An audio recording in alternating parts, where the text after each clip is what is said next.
बिस्मिल्लाहिर्रहमानिर्रहीम। अस्सलाम वालेकुम।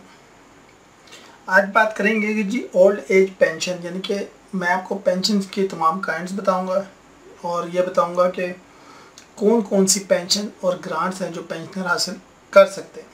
ठीक है जी। मैं सबसे पहले ओल्ड एज पेंशन है, लेकिन उससे पहले आप मेरे चैनल को सब्सक्राइब करें। वीडियो अच्छी लगे तो लाइक और शेयर भी कीजिएगा और वीडियो को आखिर तक देखिएगा। इसमें सारी मालूमात आपके लिए है, मेरे लिए फ़िलहाल कोई मालूमात नहीं है, सब आपके लिए है। और आप देखते नहीं पूरी वीडियो और फिर आपके जब क्वेश्चन आते हैं तो मुझे बताना पड़ता है कि भाई उस वीडियो में मैंने ये बात बताई हुई है। ठीक है। ज़ैफ़ुल उम्री पेंशन, ये पेंशन उन रजिस्टर्ड शुदा मुलाजमीन को अदा की जाती है जिन्होंने कम से कम 15 साल काबिले बीमा मुलाजमत मुकम्मल कर ली हो। यानी रजिस्टर्ड शुदा 15 साल की मुलाजमत कंट्रीब्यूशन की अदायगी के साथ। क्लियर। बहुत से लोग कहते हैं जी आप तेज़ बोलते हैं समझ नहीं आती, इसलिए आसान करके बता रहा हूँ। ये पेंशन उन रजिस्टर्ड शुदा मुलाजमीन को अदा की जाती है यानी जिन्होंने 15 साल की मुलाजमत कंट्रीब्यूशन की अदायगी के साथ पूरी कर लिया। मर्द कारकुन 60 साल और ख़वातीन कारकुन 55 साल को पहुँच चुकी हों, और जो कारकुन हैं यानी कि पहले मैंने आपको बताया जिनका ताल्लुक जो माइनिंग से है, भी 55 साल की उम्र में इस पेंशन के हकदार हो सकते हैं। ऐसे रजिस्टर्ड शुदा इदारे जहां रिटायरमेंट की उम्र 60 साल से कम हो, 60 साल से कम हो, इन अदारों के मुलाजिम रिड्यूस पेंशन की सहूलत हासिल कर सकते हैं। ये कमी कुल पेंशन का आधा फ़ीसद माहाना यानी 6% सालाना के हिसाब से होती है। ठीक है जी।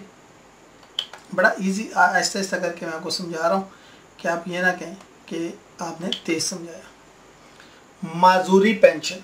अब माजूरी पेंशन क्या होती है जी? अगर कोई 5 साल से रजिस्टर्ड शुदा मुलाजिम किसी गैर पेशर वाराना माजूरी की बिना पर 2/3 या इससे ज़्यादा माजूर हो जाए तो जब तक ये माजूरी बरकरार रहेगी इसको माजूरी पेंशन मिलती रहेगी।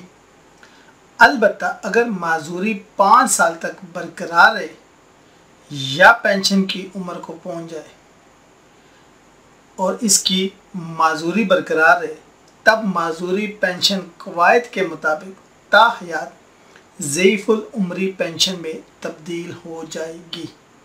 ठीक है जी। उसके बाद अब बात करते हैं जी पसमानदगान पेंशन। पूरी मैं आपको डिटेल से बताता हूँ कि आप फिर ये ना कहें कि जी ये इसमें रह गया था पॉइंट। ठीक है।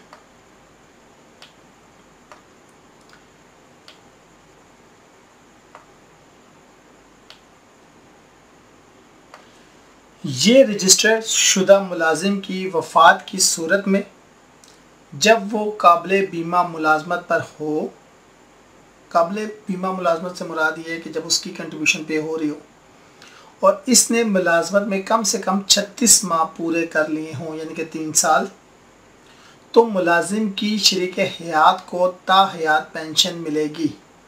ठीक है। फिर बता देता हूँ। रजिस्टर्ड शुदा मुलाजिम की वफ़ात की सूरत में यानी कि उसकी कंट्रीब्यूशन जा रही है और वो रजिस्टर्ड है, कंपनी भी, वो ख़ुद भी रजिस्टर्ड है UBI से, और उसकी वफ़ात हो गई है और उसका जो टाइम पीरियड था वो 36 महीने यानी कि 3 साल वो कंप्लीट कर चुका था, तो उस मुलाजिम की शरीक हयात को ताहयात पेंशन मिलेगी। अगर बीमाशुदा शख्स, बीमाशुदा से मुराद EOBI में रजिस्टर्ड शख्स है, अगर वफ़ात के वक्त गैर बीमाशुदा मुलाजमत में हो तो बीमाशुदा मुलाजमत 5 साल होने की सूरत में इसकी जो भी बचेगी शरीक हयात पेंशन वसूल करने की मुस्तहिक हो सकती है। यानी कि अब वो 5 साल पूरे हो गए, लेकिन अब वो इस ऐसी कंपनी में गया जो आजर या ओनर उसकी पेंशन पे नहीं कर रहा, वो ख़ुद कंट्रीब्यूट कर रहा है या फ़िलहाल वो कंट्रीब्यूट नहीं कर रहा, तो भी 5 साल अगर उसके पूरे हो गए तो उसकी शरीक हयात पेंशन वसूल करने की मुस्तहिक हो सकती है। कोई बेवा पेंशनर दूसरी शादी करने पर भी पेंशन की मुस्तहिक रहेगी। अगर कोई रजिस्टर्ड शुदा शख्स अपनी वफ़ात से पहले ज़ैफ़ुल उम्री पेंशन या माजूरी पेंशन का मुस्तहिक हो गया तो वफ़ात की सूरत में इसकी शरीक हयात को पूरी ज़िंदगी पेंशन मिलेगी। जो मुतफ़ी की पेंशन के बराबर होगी। पेंशनर और फिर बेवा पेंशनर की वफ़ात के बाद इसका नाबालिग बेटा बालिग होने तक यानी कि 18 साल की उम्र तक और बेटी 18 साल की उम्र तक या शादी होने तक जो पहले आ जाए वो भी पेंशन लेने के मुस्तहिक होंगे। मुतफ़ी के गैर शादीशुदा होने की सूरत में इसके वालिदैन 5 साल तक पेंशन लेने के हकदार होंगे। ठीक है जी, आगे चलते हैं। वसूली का तरीक़ाकार क्या है जी?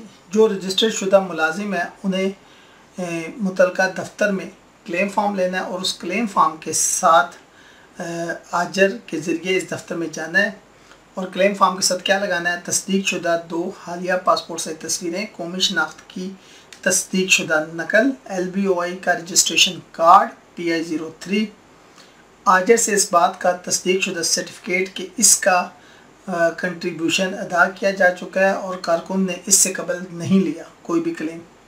आजर से तस्दीक शुदा मुलाजमत के आखिरी साल की तनख्वाह का गोशवारा और आजर की तरफ से मुलाजमत का सर्टिफिकेट, ये सब आपने अपने रीजनल ऑफिस में जमा कराने और 30 दिन के अंदर उन्होंने आपको क्लेम दे देना है। अब ये दी कैसे जाती जी? हुकूमत पाकिस्तान की तरफ से 8500 दी जा रही है। उसका मैंने पहले बताया था कि 5% जो है वो आपके ओनर से जा रहा है और 1% आपकी तरफ से जा रहा है। ठीक है जी, ये मैं पहले बता चुका हूँ इसलिए इसको बताने की इतनी ज़रूरत नहीं है और वैसे भी मैंने मेंशन कर दिया तो आप वहाँ से ये देख सकते हैं।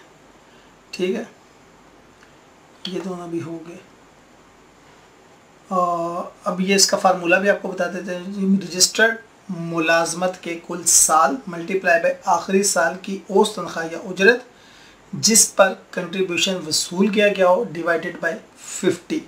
ये मैंने लगा भी देना है, आप वहाँ से भी देख लीजिएगा और ये भी है। ठीक है जी, और अब पेंशनर अपने घर के नज़दीकी तरीन बैंक के किसी भी मंशूर शुदा शाख से हर माह पेंशन वसूल कर सकता है।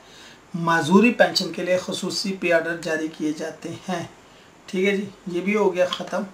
रह गया अब हम इसका आखिरी पार्ट देख लेते हैं। आखिरी पार्ट क्या था जी, वो भी हम देख लेते हैं। ये भी हो गया हमारे पास आखिरी पार्ट क्या आ रहा है जी? अब पूछ रहे हैं जी, रजिस्ट्रेशन कराने या पेंशन वसूल करने के लिए किसी फॉर्म या दीगर दस्तावेज़ात की कोई फ़ीस है और ना ही इदारे या कोई मुलाजिम आपसे पैसे ले सकता है। आखिरी सवाल है जी, अगर कोई पेंशनर बैंक की शाख तब्दील करना चाहे तो इस सूरत में से EOBI के मुतलका दफ्तर में दरख्वास्त देनी पड़ती है जिसमें अपना नया पता और बैंक की नज़दीकी मंजूर शुदा शाख की तफसील दर्ज करनी होती है। ज़रूरी कार्रवाई के बाद बैंक की मतलूबा शाख से पेंशन मिलना शुरू हो जाती है। ठीक है जी, ये थी आज की अहम न्यूज़ और अहम मालूमात। वीडियो चले तो लाइक एंड शेयर कीजिएगा और चैनल को सब्सक्राइब